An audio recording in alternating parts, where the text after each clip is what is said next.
Journeys is recorded at Doghouse Studios. Like, subscribe, and comment on YouTube to keep the conversation going. Remember, if you like the content, share the content.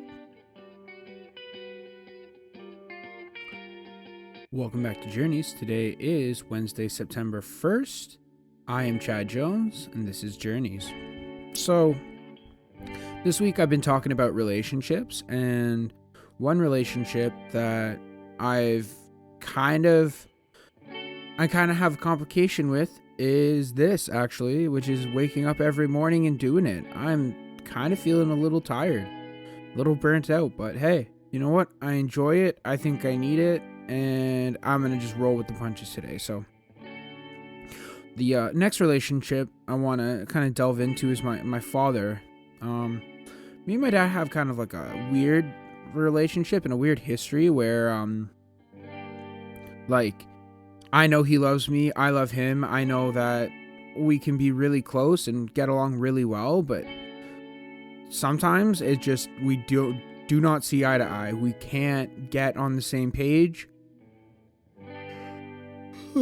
especially when we live together. That was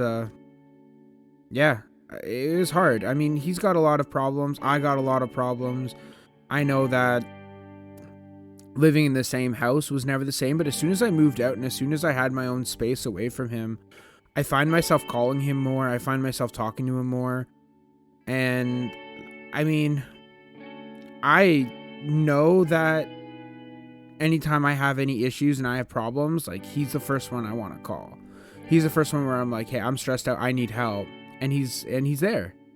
And I think that that's something about his character where, you know, even if he doesn't want to do something, even if it's hard or difficult for him, like, if I really need him, he'll drop everything to be there for me.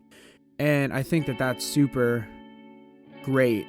I mean, when I was younger, I felt like him and I used to rub gears a lot more. And I mean, when I was like 12, 13, a lot of the time he's just like, get out of my house. And I mean, looking back, like, I can see why, because I get those frustrations and I get those instincts where it's like, hey, I want to leave, or I want somebody else to leave, or, you know, this is just difficult on me, but I don't know how to emotionally say, like, hey, like, how do I talk about this?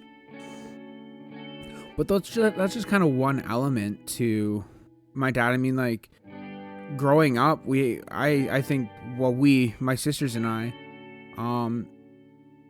for the most part, like, we spent a lot of time with him. He put a lot of time and effort into us, like sports and well, I would say sports was the big thing, which is, you know, he'd coach baseball or he'd coach hockey or he'd take us to every game we have to go to. Or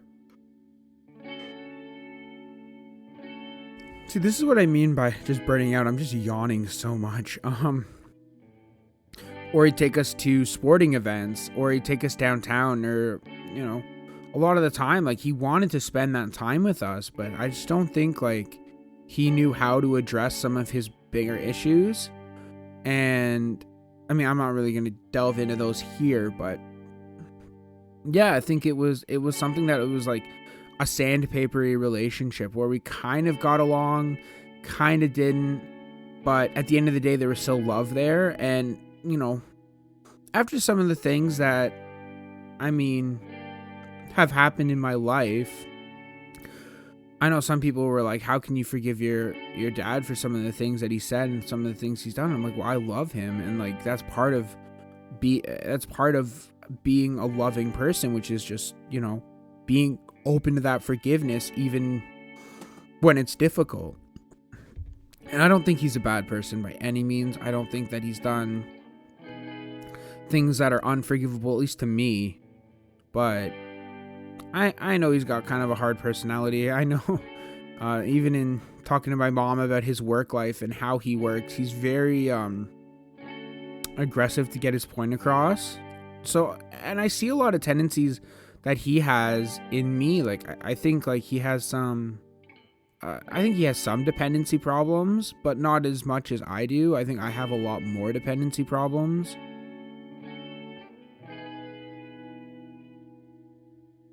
But yeah, that's kind of where I think I get a lot of it from, is from him. Like, I see a lot of himself in me. And that's not a bad thing. Like, I mean, I don't really take it too personally. Like, when, I don't know, when someone's like, oh, you're being like, like my brother-in-law Reagan will be like, oh, you're being like Andy. And I'll be like, is that supposed to hurt me? Is that an insult? Like, I don't get it. And I think that just in being human and growing older and having kids of my own, I'm really starting to understand what my dad went through and how he's kind of moved through life. Because I feel like his relationship with his father was very similar, where his dad was very much a certain way and very into himself and very into their own plans. Whereas, like, you know, I called them when they were away at the cottage and was like, hey guys, Annette might be going into labor today. I need you home. And within a couple hours, they dropped everything and came home. And that transitions me over to my mom. And I would say I'm kind of a mama's boy. And I think my mom knows that. I think my wife knows that as well. But I also think that that's where Samson and Liam gets their mama boy from. So I think she understands a little bit. But yeah, my mom and I also have kind of a complicated relationship where, you know, sometimes I say something wrong, she'll take it personally, and then she'll be mad at me for like 20 minutes, and then, okay, I'll move on. And I think she's very good at just kind of offering that forgiveness. And I mean, I think she does dwell on certain things, and I think that there's a lot underneath the surface that happens. But my mom is not like, I don't know, she's a very surface level person where if you meet her and talk to her, she's willing to talk about pretty much anything in her life. And I think that's kind of where I get that part of me from, the openness, the caring, because my mom is a very caring person. I think, like, when something goes wrong with her kids, something goes wrong with her husband, something goes wrong with her family members, like her pets, she's very concerned. She's very worried about it. And I think that there's kind of a dark side to my mom as well that I don't think she really realizes, and that she's more like my dad. And I think maybe it's because they've been married for so long. But I remember going on vacation with her, and I went on vacation with her and my ex-girlfriend and my ex-girlfriend's mom and brother. And my mom was very much like I think my ex's brother didn't have a passport or didn't get things ready to go, and my mom was just very much like, we're gonna go on this trip regardless. Like, I don't care anymore. I just want to go. I was like, Mom, you can't show a little bit of sympathy for them, like. And she's like, well, they should have got it ready. And I agreed, like, hey, yeah, they should have had things ready, but at the same time, I had to empathize with their situation, and everything went off without a hitch for the most part. But I remember going down there and just thinking, like, my mom was like my dad. She's very go. And maybe she's not quite to the extent of my dad, where he's just like constantly fixing things and constantly doing things, and he's gotta be active. He might take like 5 minutes to sit in front of a TV, and then he'll wander away from the TV and he'll go do something else. And I think my mom's very much the same thing. I can see her sitting down and watching something for an extended period of time, and her being able to say, okay, projects can take a little break, but I don't think my dad has that. And I feel like sometimes that's what I do. Like, when I'm having dinner or when I'm at home, like, I just don't feel comfortable sitting down. Like, I have to stand up. If I'm at dinner with a bunch of people, yeah, I'll sit down, I'll enjoy it. But like, if it's just me especially, like, I'll be standing and I'll be walking around the kitchen. Like, I think that from my two parents, I get a lot of good qualities, but I get a lot of neuroses.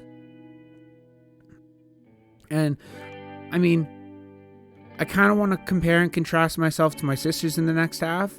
You guys have heard from Erica. I don't think you guys have heard from Amy yet, but yeah, I'm going to take a little break and we'll talk on the other side.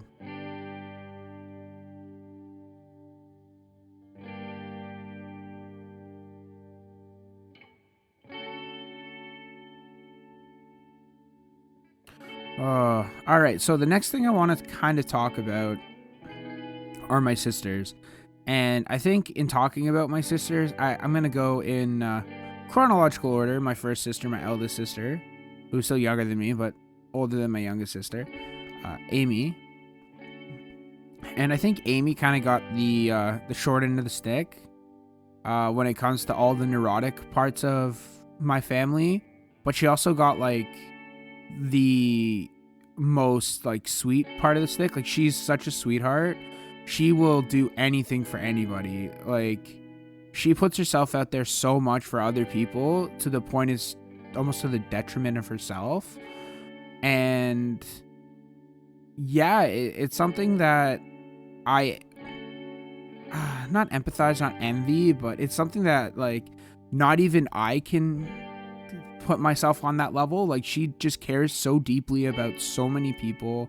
She tries her best to balance everything, and I think that's where things get a little intense for her, because no matter what she does, like, it just feels like she thinks she's not enough and she's never going to be enough. And I want to come out and say, Amy, you are enough and I love you. I want you to know that you are enough and you are doing more than enough. Here right now, acknowledging that on journeys, but hey, what do I know? I'm just your brother. I'm just a family member. But yeah, I think in comparing to Amy, like, I don't think I'm quite as neurotic as Amy, but there are a lot of tendencies that I overlap with her. A lot of second guessing, a lot of plan changing, a lot of like trying to appease other people just for the other people's sake, like not even for my own sake, but just like trying to make, like, I don't like rubbing people the wrong way. I don't like getting the gears or sandpaper. If someone comes at me aggressively, like, yeah, sure, I'll stand up for myself.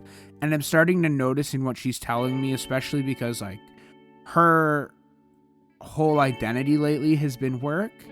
And I think when somebody at work comes at her and says like, hey, you know, this is a problem, she puts her foot down and goes, no, this isn't a problem. Or she puts her foot down and says, yeah, I agree with you. Let's go work this out. Or if somebody comes at her and starts yelling at her, she'll be like, hey, don't talk to me like that. This is a workplace and I don't want to hear it. Whereas I think like couple years ago, she might have just folded and started crying in front of people. And not that there's anything wrong with that, but like the fact that she's grown more of a backbone and she's learning and like she's definitely maturing as like a work entity. I mean, it's great to hear, it's great to see, and I know that she's not exactly living the best work life. Like, I can see her definitely doing something different. I'm not 100% sure what, but definitely within office administration, which is kind of what she's already in. I mean, oh my God, she's so smart. I think that it's kind of funny because she second guesses herself so much, but she's such a smart person that I almost like question, like, why are you second guessing yourself? Why are you doing any of this? And I think it's just because like she wants that reaffirmation that she's doing well, or that, you know, somebody is kind of pushing her forward on that, or that she's doing the right thing. Because I feel like she's just so doubtful of herself. And I think like if she had a little bit more confidence and a little bit more, yeah, maybe just straight confidence. Maybe if she had just straight confidence in herself and her decision making, a little bit of that hesitancy would go away. And if she got rid of that hesitancy, I think she would have a little bit more runway to just be less neurotic, because she wouldn't be second guessing like everything she does, or she wouldn't be, you know, thinking about what other people are going to think or how other people are going to react. And I think that's super important because she's, again, like I said, she's a very smart person. She's a very sweet person, and I think just having that faith in herself like she has in other people, like listening to her own advice sometimes, like the advice she gives me is always great. I usually treasure it pretty well, but I think if she just kind of listened to herself a bit more and had that confidence, she'd she'd excel. Now, moving on to the final Orr in, I guess, the original Orrs, the 5 of us, my sister Erica. And as you guys heard from Erica a couple weeks ago, she's on YouTube now. Please check out her episode. She's still young. She's still very young. She's 10 years younger than me right now, currently. 10 years younger than me right now. 9 years younger than me right now, currently. I don't remember. She's born in 2002. I'm born in 1992. And there's that 10-year age gap, but it feels like regardless of how long that age gap is, like, I can still talk to her, and not only talk to her, but we have these like really great back and forth conversations where it's not just like, oh, you're talking at me about your problems, I'm talking at you about my problems, and I just want someone to listen to. It's way more, and sometimes it does become that. Sometimes it derives into I'm just complaining, and the other person's like, no, it's okay, I just like hearing your voice. And I think that if it was anybody else, I'd maybe doubt that, oh no, it's okay, you can totally complain. But not with Erica. With Erica, it's very much like I completely understand, because when she complains to me, I completely understand about her. Like, it's not like I'm like, oh my God, I don't want to call my sister. I don't want to hear from her because she's just going to complain. It's like, I want to call her to hear her complain, because I feel like she has a lot to say. I feel like she has a lot on her mind, and she needs that person who's not only going to talk, but's going to listen, give her feedback, and say like, hey, no, you're not crazy. You're not wrong in feeling these things. So, I mean, realistically, yeah, it's hard. It is hard when you have such a large gap in age, because you're going through such different experiences. I mean, I'm having a second kid next week, essentially. Like, the due date it's less than a week away. And I mean, I don't know how she can think about that. Obviously, she's been with Liam. Obviously, she takes care of Liam. And yeah, we kind of had a little issue last Saturday, I think, whenever we went to the hospital, where I called her up. I'm like, hey, I need you to watch Liam.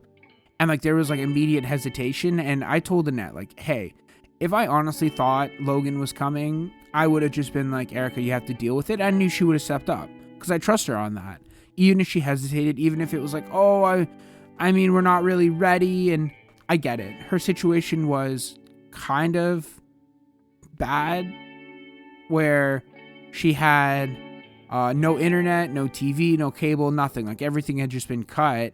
And she's like, I don't know what to do with this kid. And if it really got down to it, I'd be like, Erica, just come to our house. I'll pick you up. I'll drop you off. I don't care. We just need somebody to watch Liam while we go to the hospital.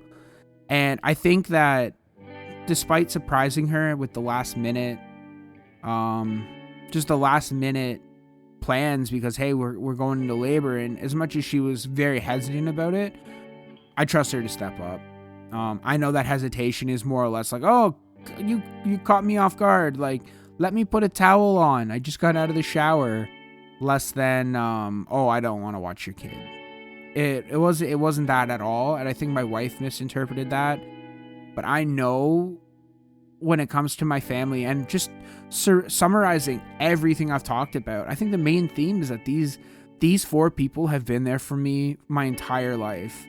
And for my sisters, their entire life, they've been here for me.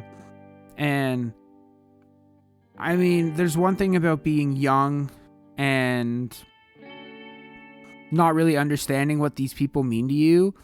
But as I get older, like, it's just a deeper relationship, and it's something that I still need to work towards, because even though I probably reach out